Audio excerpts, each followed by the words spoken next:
Климатизация, отопление, вентилация, управление. В това видео ще ви покажем как да свържете вашия климатик към приложението Mel Cloud Home. Свържете се към локалната Wi-Fi мрежа на устройството и включете Bluetooth на телефона си. След това отворете съответната платформа за приложения и изтеглете Mel Cloud Home.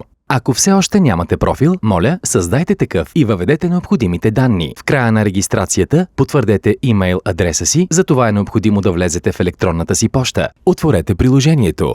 Ако то не премине автоматично към добавяне на продукт, изберете трите линии в горния ляв ъгъл. Натиснете Add Product, добавяне на продукт. В този случай ще изберете вградения интерфейс. Приложението ще ви помоли да сканирате малкия QR код. При това стенно тяло, QR-кодът се намира зад предния панел на тялото. За да достигнете до него, е необходимо да го отворите.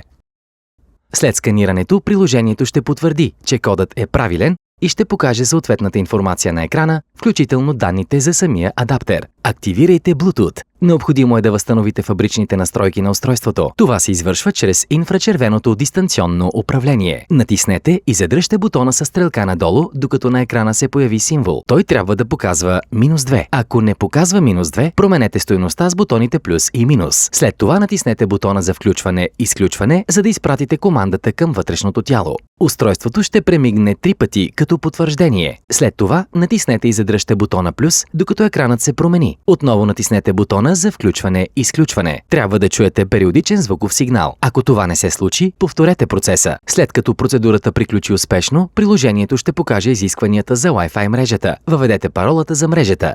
Следващата стъпка е да въведете данните за новата конфигурация. Дайте име на инсталацията и посочете часовата зона, в която се намирате. Приложението ще поиска потвърждение, че продуктите са климатични системи. След това ще поиска данните на външното тяло. Това отново може да се направи чрез сканиране на QR-кода, който се намира на табелката с технически данни. След сканиране, приложението автоматично ще попълни необходимата информация. Същата процедура се повтаря и за вътрешното тяло. Използва се табелката с технически данни на вътрешното тяло. След това задайте име на самото устройство или на помещението, в което се намира. Изберете подходяща икона. Приложението ще потвърди всички въведени данни. След това може да се извърши последната стъпка по свързването и системата ще се инициализира. Включете климатика. Уверете се, че всичко работи правилно и че Mel Cloud Home комуникира успешно с вашето климатично оборудване. С това инсталацията е завършена. Благодарим ви, че използвате Mel Cloud Home.